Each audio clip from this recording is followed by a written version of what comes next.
नमस्कार मित्रांनो, शुभविवाह मालिकेच्या आजच्या भागामध्ये आता सगळेजण बसलेले असतात. त्यावेळेला पौर्णिमा म्हणते की तुम्हाला काही वाटतंय की नाही? अहो, होळीचा सण तुम्ही साजराच कसा करू शकता? म्हणजे इतकं सगळं होत असताना माझा नवरा गेला याचं तुम्हाला दुःख आहे की नाही? अभिजित तुमचा कोणी होता की नाही? तुम्ही असे का वागताय? आणि हे सण वगैरे साजरे करण्याची काय गरज आहे तुम्हाला? त्यावेळेला मग आता इथे आजी म्हणते की अगं असं का बोलतेस तू? तुला कळतंय का? अगं तुझं दुःख तुला मोठं वाटतंय, परंतु तू या गोष्टीचा विचार कर ना की भूमीचंही बाळ गेलं आहे ना, परंतु तीही त्या दुःखातून सावरण्याचा प्रयत्न करते. मग तू त्याच गोष्टीला का धरून ठेवले? हे बघ पौर्णिमा, एक गोष्ट लक्षात घे. तू ना त्या सगळ्या नकारात्मक भावनेमध्ये आहेत. तू हे सगळं जे काही अभिजितच्या बाबतीत घडलं आहे त्या बाबतीत तुला दुःख आहे, त्यापेक्षा जास्त तुला नेगेटिव्हिटी आहे, सुडाची भावना आहे. ती एकदा की या होळीच्या अग्नीमध्ये जाळून टाकलीस ना की काहीच होणार नाही. लक्षात घे, हे सगळं आहे ना, या सगळ्या गोष्टीतून तुला बाहेर पडायला हवं. त्यासाठी होळीसारखा दुसरा सण नाही बाळा. त्यावेळेला आता इथे पौर्णिमा बघत असते आणि म्हणते की मला त्याचं काही महत्त्वाचं पडलेलं नाही आहे.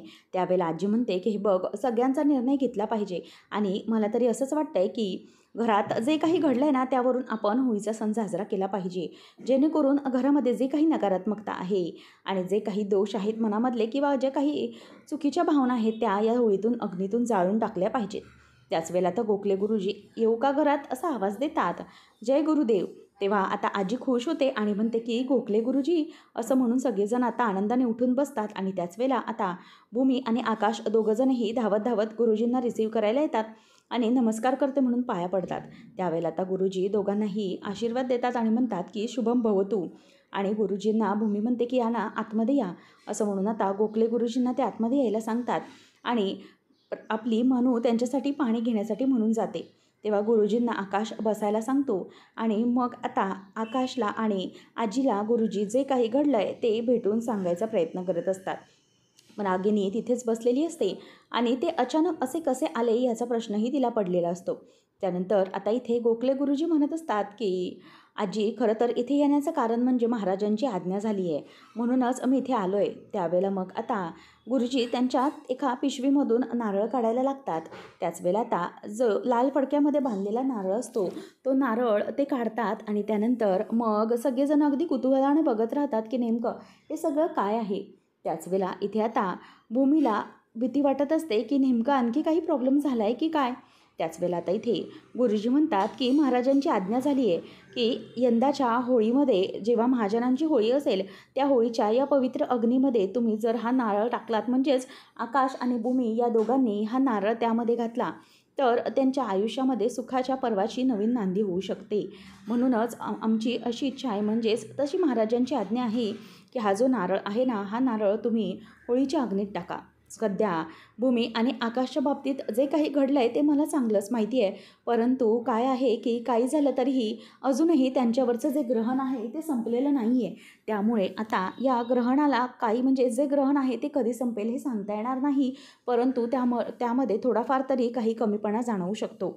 त्यामुळे मी आकाश आणि भूमी यांना असं सांगेन की हा होळीचा नारळ हा साधासुद्धा नसून हा नारळ तुम्ही तिथे वाहा.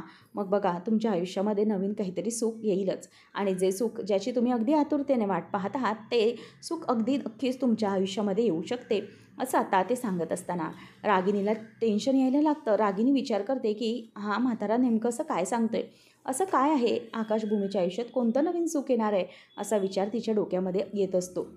त्याच वेळेला इथे आता भूमी ही तिकडे विचार करत असते आणि भूमीला जेव्हा आत्या विचारते की म्हणजे मला कळलं नाही की हे सगळं काय आहे, म्हणजे नक्की कुठलं सुख येणार आहे भूमीच्या आयुष्यात, तेव्हा रागिनी जे काही बोलते त्याच्याकडे भूमीचं लक्ष जातं आणि ती मनातच विचार करते की बापरे, म्हणजे यांच्या मनामध्ये नेमकं दुसरं काय आहे, असा विचार तिच्या डोक्यात येत असतो. कारण आत्या हा प्रश्न अचानक विचारते त्याने तिलाही धक्काच बसलेला असतो.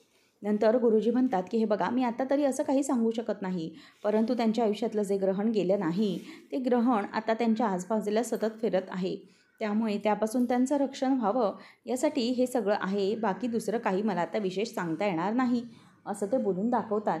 आणि त्याच वेळेला इथे आता गुरुजी म्हणतात की तुम्ही काळजी करू नका, यंदाच्या होळीला व्यवस्थित होणार आहे सगळं, फक्त मी आता तुम्हाला जे काही सांगतोय ते तुम्ही करा आणि मग सगळं नीट होईल. भूमी आणि आकाश यांच्या आयुष्यात खूप चढउतार आहेत, परंतु कुठेतरी काहीतरी स्थिर होईल असं आता ते म्हणत असतात. आणि त्यामुळे आता आकाश आणि भूमीला ते म्हणतात की हे घ्या, हा जो नारळ आहे ना, हा नारळ तुम्ही घ्या आणि हा नारळ आहे तुम्ही होळीमध्ये अर्पण करा आणि दोघंही अगदी समाधानाने सुखी मनाने हा होळीमध्ये अर्पण करा, जेणेकरून तुमच्या आयुष्याला नवीन वळण मिळू शकतं. जशी महाराजांनी आज्ञा दिली त्याप्रकारे नक्कीच काहीतरी होऊ शकतं असा माझा विश्वास आहे आणि म्हणून मी स्वतः यावेळेला होळीसाठी आलेलो आहे. असं म्हटल्यावर आता इथे गुरुजी दोघांनाही आशीर्वाद देतात आणि म्हणतात की सगळे व्यवस्थित होईल, तुम्ही अजिबात घाबरू नका, सगळं काही नीट होणार आहे. आणि गुरुजी ज्यावेळेला असं सांगत असतात त्याच वेळेला इथे आकाश आणि भूमी यांना फक्त बाळाचा चेहरा समोर दिसत असतो, कारण त्यांना सहसा तर आता फक्त बाळ हवं असतं, बाकी त्यांना काही नको असतं. म्हणूनच आता या सगळ्या गोष्टी हा ते विचार करत बसलेले असतात. आणि नंतर आता आकाशलाही खूप बरं वाटत असतं. भूमी मनातल्या मनातच विचार करते की जर हे सगळं बाळाच्या बाबतीत खरं झालं तर किती बरं होईल ना, परंतु ते काही तसं होणार की नाही याची चिंताही तिला लागून राहिलेली असते. आणि त्यानंतर मग आता इथे रागिनी ही आकाशकडे बघत असते आणि म्हणते की आकाश आणि भूमीच्या आयुष्यामध्ये आनंदाचे सण, सुखाचे क्षण मायफूट असं मी अजिबात होऊ देणार नाही, असा विचार ती मनातच आता करत असते. आणि त्यानंतर आपल्याला पाहायला मिळतं की इकडे भूमी ही विचार करत असते की आकाश म्हणजे इतका आनंदात असताना रागिनी आत्याचा चेहरा असा का. तेव्हा आता रागिनी आता म्हणते की बरं ठीक आहे, आता गुरुजी निघत असतात, परंतु लांबूनच निलांबरी आणि पौर्णिमा ते सगळं बघतात आणि त्यांना हे सगळं गुरुजींचं बोलणं हे अजिबात आवडलेलं नसतं. या सगळ्यांमुळे त्यांना आता राग आलेला असतो आणि म्हणूनच आता या सगळ्या गोष्टी ते टाळण्याचा प्रयत्न करत असतात. आणि रागिनी आता म्हणत असते की गुरुजी जे काही बोलत आहेत त्याबद्दल आपण काय विचार करायचा आहे. तेव्हा आजी म्हणते की विचार कसला करायचा आहे, जे गुरुजी बोलतात ते ऐकायचं आहे, कारण त्यांनी सांगितले आपल्याला यंदा आपल्याला होळी साजरी करायची आहे, तर त्यामध्ये आपण कुठल्याही प्रकारचा फेरबदल करून चालणार नाही. गुरुजींची आज्ञा झाली आणि गोखले गुरुजींना वाचासिद्धी प्राप्त असल्यामुळे आपल्याला ते टाळता येणारच नाही आहे. काही झालं तरीही त्यांचा शब्द हा अंतिम शब्द मानायचा आहे आणि त्याप्रमाणेच पूजा करून घ्यायची, याच्यामध्ये कोणताही फेरबदल होणार नाही, असं आजी ठणकावूनच आता सगळ्यांना सांगते. आणि या सगळ्याला पौर्णिमाचा विरोध असतो, त्यामुळे आजी तिला विशेष ठणकावून सांगते की ऐकलंस ना काय बोललेत गुरुजीचे, म्हणजे आता आपलं ठरलं आहे की आपण उद्याची होळी साजरी करणार आहोत. काही झालं तरीही आता आपण जे काही घडले ते मागे टाकून आकाश आणि भूमीसाठी हा निर्णय घेतला आहे की आपल्याला यंदाची होळी ही साजरी करायचीच आहे, असं सगळं आता ती बोलून दाखवत असते. आणि पौर्णिमा आता काय बोलू आणि काय नाही तिला असं झालेलं असतं, तिला खूप राग येत असतो. त्याच वेळेला आता भूमी जे देवाचं लाल वस्त्र असतं, जे त्यांना तिला गोखले गुरुजींनी दिलेलं असतं, ते वस्त्र ती देवीच्या पुढे ठेवते आणि नंतर मग तिथेच ती नारळ वाहते. त्या नारळाला अगदी भगवा रंग असा असतो आणि तो नारळ वेगळाच असतो. आणि भूमी देवी योगेश्वरीजवळ हात जोडत बोलत असते की हे देवी योगेश्वरी, माझ्या आयुष्यात तू सुख ते दिलं आहेस, परंतु जे बाळाचं माझं सुख आहे ते माझ्यापासून हिरावलं गेलं आहे, परंतु ह्या सगळ्या ज्या गोष्टी आहेत त्या प्लीज माझ्या वाटेला येऊ देत. नंतर आता आकाश आणि भूमी हात जोडतात. त्याच वेळेला नंतर अथर्व आणि मानसी देखील देवासमोर येऊन हात जोडतात की सगळं काही व्यवस्थित होऊ देत. अथर्वच्या मनात थोडंसं आकाशबद्दल किलमिश असतं, परंतु ते लवकरच आता बरं होणार असतं. आता आई योगेश्वरीला भूमी ही हात जोडते, त्यानंतर आजी देखील हात जोडते की माझ्या मुलांवर तुझी कृपादृष्टी अशी सतत राहू दे, माझ्या मुलांच्या आयुष्याच्या आनंदाला कुठलंही ग्रहण नको लागायला, जसं गुरुजींनी सांगितलं त्याचप्रमाणे कुठल्याही प्रकारचं दुःख आता यांच्या आयुष्यात यायला नको. आणि म्हणून आता आजी ही देवी योगेश्वरीला हात जोडत म्हणते की आता उद्याची होळी असणार आहे, ती आम्ही साजरी करतोय तुझा कौल मिळाल्यामुळे, देवीचा कौल मिळाला आणि देवीरूपी नारळ देखील मिळाला, म्हणून आता आम्ही या सगळ्या गोष्टी अगदी आनंदाने साजऱ्या करणार आहोत. आणि त्यामुळे आता सगळं कुटुंब हे देवी योगेश्वरीला हात जोडून असतं आणि सगळ्यांनाही आनंद झालेला असतो. भूमीच्या डोळ्यात मात्र आता पाणी आलेलं असतं की या सगळ्या गोष्टींमध्ये माझ्या ज्या इच्छा होत्या त्या पूर्ण होऊ देत. आता भूमी म्हणते की आई योगेश्वरी, सगळ्या गोष्टी आहेत त्या तू सगळ्या नीट करतेस, मला माहिती आहे, सगळ्यांच्या पदरात सुखही टाकतेस, परंतु माझ्या माझ्या वाटची जी ममता हरवून गेली आहे, म्हणजेच माझ्यात जी ममता आहे ती मला माझ्या बाळाला द्यायची होती, परंतु ती द्यायला मिळाली नाही. काहीतरी झालं आहे जेणेकरून हे सगळं असं घडतं आहे, परंतु देवी मी तुला एकच प्रार्थना करेन की प्लीज मला जे इच्छा आहे माझी ते पूर्ण कर. बाळाची मला का असं माहिती की ते बाळ मला माझं वाटतं, मला असं वाटतं की त्या बाळाच्या म्हणजे त्या बाळावरच माझा हक्क आहे आणि माझ्या ममतेवरही त्या बाळाचाच हक्क आहे, म्हणून तू जे काही असेल ते योग्य कर देवी, माझी इच्छा पूर्ण कर लवकरात लवकर, असं ती आता हात जोडत असते. आणि बाळ होळीच्या वेळेला येऊ दे अशी तिची इच्छा असते.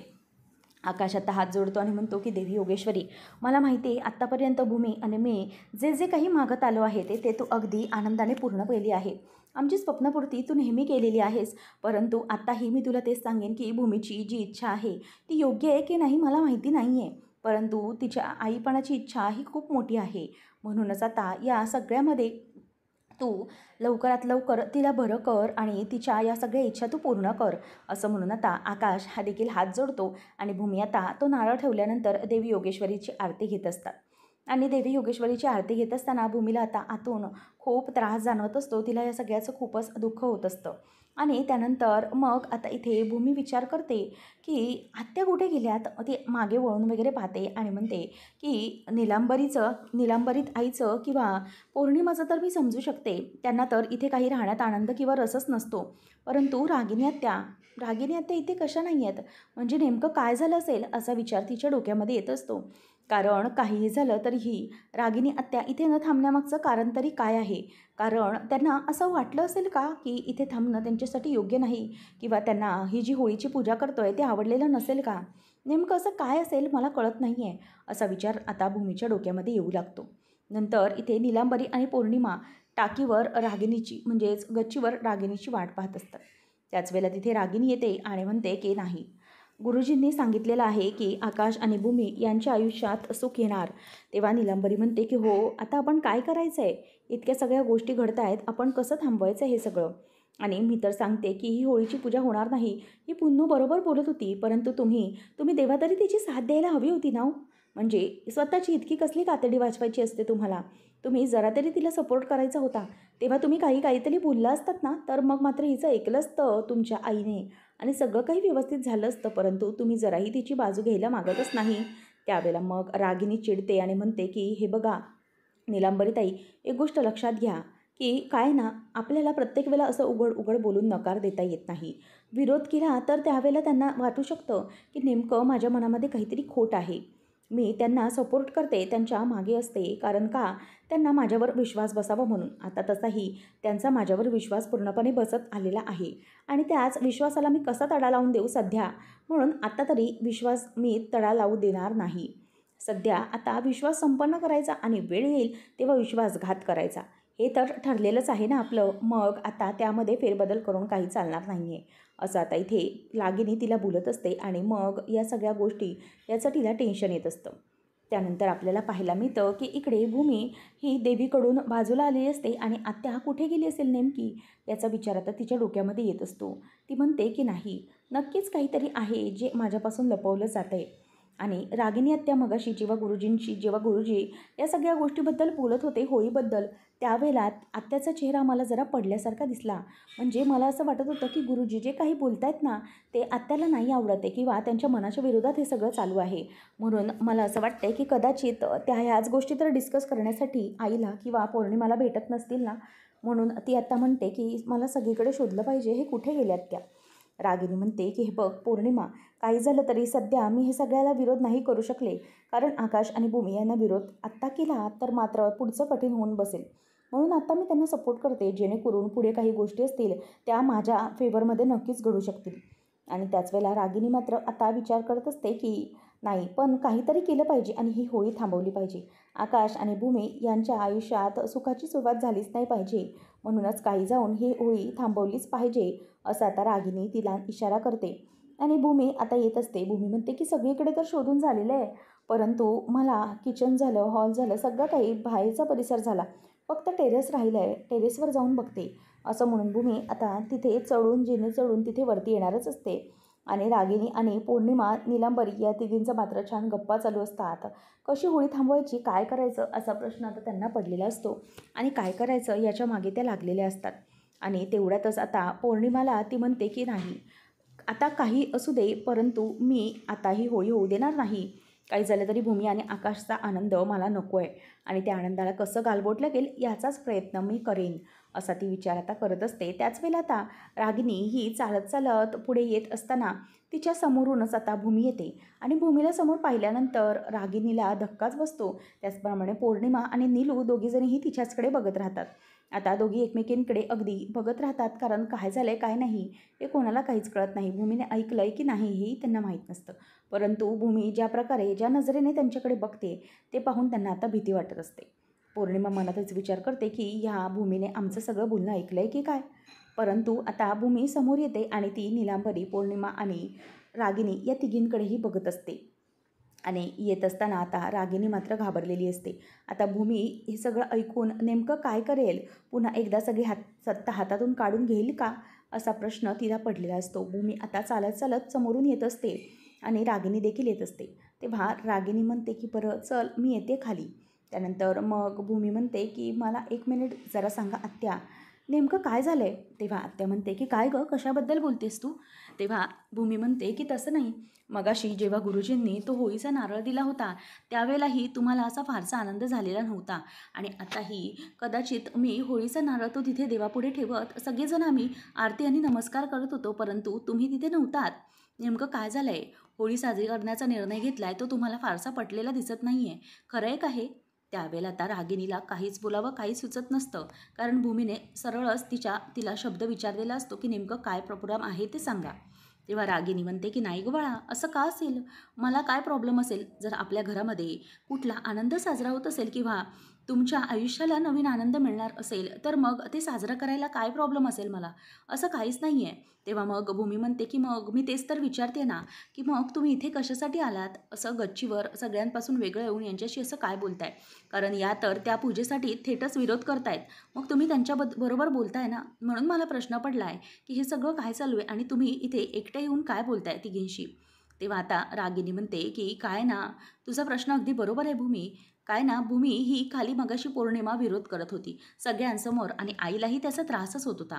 म्हणूनच तिथे काय बोलावं, गोखले गुरुजी होते. उलट 4 चौघांमध्ये कशाला आपली वावा करून घ्या ना, म्हणून मी इथे आले आणि हिला चांगलंच समजावलंय. बोलले मी हिला की काही झालं तरीही या पूजेला तू असा विरोध करू नको आणि सगळ्यांसमोर गोखले गुरुजींसमोर तर नकोच नको, असं मी तिला समजावत होते आणि म्हणूनच मी तिला इथे घेऊन आले, बाकी काही नाही.